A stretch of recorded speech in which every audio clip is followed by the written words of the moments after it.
In today's video, I want to take you guys through the huge Last of Us Part 2 leaking the release date as well as a special and collector's edition. It's still a rumor for now, but it does look like it has a lot of credibility and it's running rampant on the internet right now, so I did want to talk a little bit about that. We'll get official clarity come September 24th, but I know this is a game everyone and their mother is incredibly excited for, so we'll talk all about that. Also, Mega Man is a franchise that is close to me. I absolutely adore Mega Man, and the most recent Mega Man title in Mega Man 11 was absolutely awesome, and the next Mega Man game is in development according to series producer. I'll take a look at that as well as what I want out of another Mega Man title, some series I would love to see revisited, and Trine for the Nightmare Prince has gotten a brand new story trailer, so we'll talk that at the end of this video.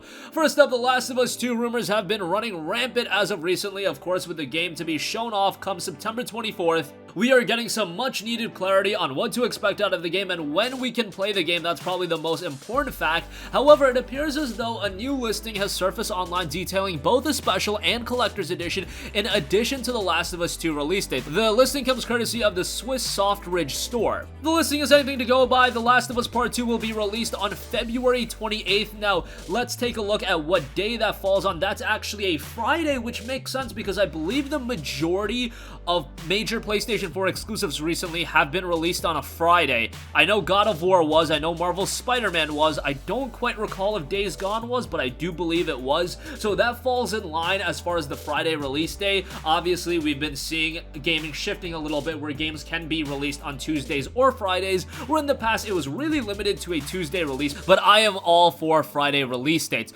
Also, The Last of Us Part 2 editions look to have been leaked. There was a special edition as well as a collector's edition. The special edition looks to be the $100 variant, and the collector's edition is the super expensive version with probably a statue. We don't have exact details on those specific editions, but you are kidding yourself if you don't think The Last of Us Part 2 is going to have some special editions, because obviously there are so many of us, myself included, that are super invested into this franchise and will buy a special edition or a collector's edition. I wouldn't be all too surprised if there's a special PlayStation 4 Pro console produced for this game as well, much like Marvel's Spider-Man and much like God of War. Obviously, all of the clarity on The Last of Us Part 2 will come September 24th. State of Play, which is going to be a 20-minute production. I don't think The Last of Us Part 2 is going to be the only game we see as a part of that, but I do believe it's going to be the game and the information that rounds out that presentation, and we might see some smaller games also there. They did know we're going to see some game reveals, and The Last of Us Part 2 is obviously not a game reveal, so take that for what you will. Excited for State of Play as well. After the first showing wasn't all too great, the second one was fantastic, and the third one has The Last of Us Part 2 already guaranteed to be a slam dunk, and now it looks like the game will be dropping February 28th, and it was indicated by many people, the rumor was that The Last of Us Part 2 would be released in February, but that just makes that period in gaming really, really busy. The Last of Us Part 2 is out on February 28th. Just a little after that is Final Fantasy VII Remake, Cyberpunk 2077 the month after in April. Man, oh man, if you guys are spending a lot of money this holiday season, just wait until early 2020, because in terms of big budget compelling releases, I think early 2020 has fall 2019 beat without a doubt. The magnitude of the games that are coming out then versus now, I think, is at a completely different spectrum. Yes, Death Stranding is a huge game, but Last of Us Part 2, in my opinion, is bigger. Final Fantasy VII Remake is huge, and Cyberpunk 2077 may very well be the most anticipated upcoming game. Whatever the case may be, we'll find out a lot more on The Last of Us Part 2 come September 24th, and hopefully a little bit of gameplay as well. I wouldn't mind that all too much. Next up, a series I want to hear more about is the Mega Man franchise, and it was noted that the next Mega Man game is still in development according to series producer. In a new interview with 4Gamer, Mega Man series producer Kazuhiro Tsuchiya told the Japanese outlet that the next major Mega Man title is still in development. 4Gamer asked, "What can you tell us about the next game to be developed? The most recent game, Mega Man 11, was amazing, and we 4Gamer are expecting the revival of the Star Force series." That I would really personally love to see, and they also noted, personally, I would like to see Command Mission Saga to be brought back. If you guys don't know, Command Mission was an offset of the X series where it was more of a RPG. I thought it was a pretty decent game, and Star Force was a series on the Nintendo DS that I thought was rather good. It was an evolution of the Battle Network series, and Battle Network is definitely the one that gamers flock to over Star Force if you're a big Mega Man fan. And Tsuchiya responded saying, "I see, there are lots of titles that I personally want want to work on, but tell the truth, the next game to be developed has already been decided on. I just like to keep the specific details hidden for the moment. Please wait until we make an announcement. Still, I think that there's no such thing as a spin-off in the Mega Man series. Every saga is a main series on its own. When speaking of Mega Man,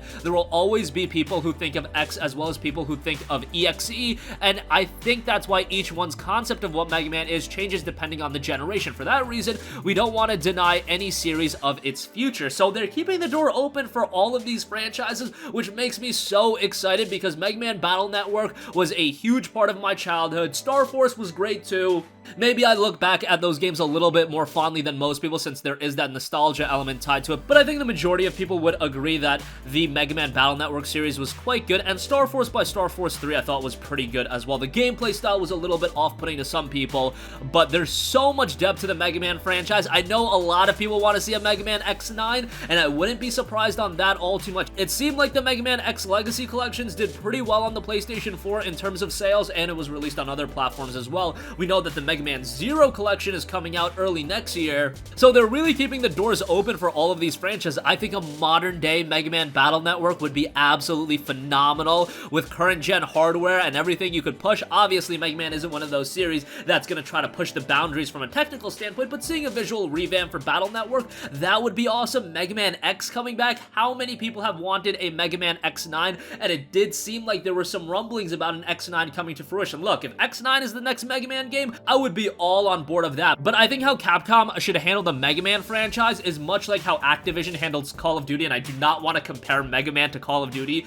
but it's the most apt comparison where they transition between different franchises. You'll get a Black Ops, then you'll get a Modern Warfare, then you'll get some other game. I think that's what they should do here for Mega Man. Don't give me a Mega Man 12 right now. We just got Mega Man 11. That was a great game. Let that simmer a little bit, then give us a Mega Man X9, then give us a new Mega Man Battle Network, then maybe do something completely different. There's so much potential with the Blue Bomber, and there's already all of these established franchises that people like me have so much nostalgia attached to them, so I think Capcom can do so much with Mega Man, and it seems like commercially it's a home run right now, which is amazing because just a few years ago, I thought Mega Man was done and gone for good. I thought Capcom was treating him so poorly, but just a couple years later, Capcom is firing on all cylinders, and it seems like a big aspect of that is Mega Man. I would say their major game has been Monster Hunter World, but Mega Man has been doing quite well as well with all of those releases, whether it be a Mega Man 11, the Legacy collections, the Legacy X collections, Zero collection coming next year. A lot of depth to Mega Man right now. And lastly, I do want to note that Trine 4 The Nightmare Prince has gotten a brand new story trailer. This is a game that not too many people are talking about, and given that it is Trine 4, I mean, Trine is a pretty notable franchise, and I feel like there should be more hype surrounding it, but nonetheless, as far as Trine 4 The Nightmare Prince goes, it finds series stars Zoya the Thief, Amadeus the Wizard, and Pontius the Knight reunited to track down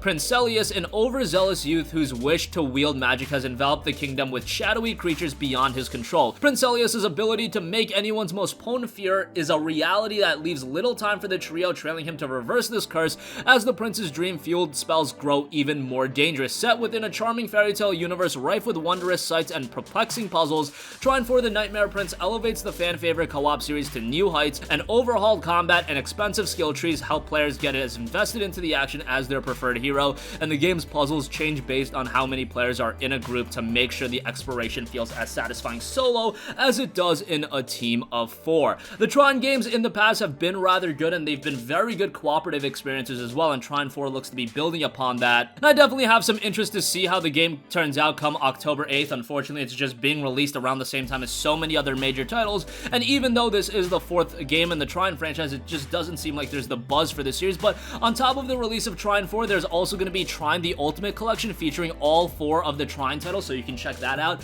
if you're a newcomer to the series or you want all of the games on the PlayStation 4, whatever the case may be on that.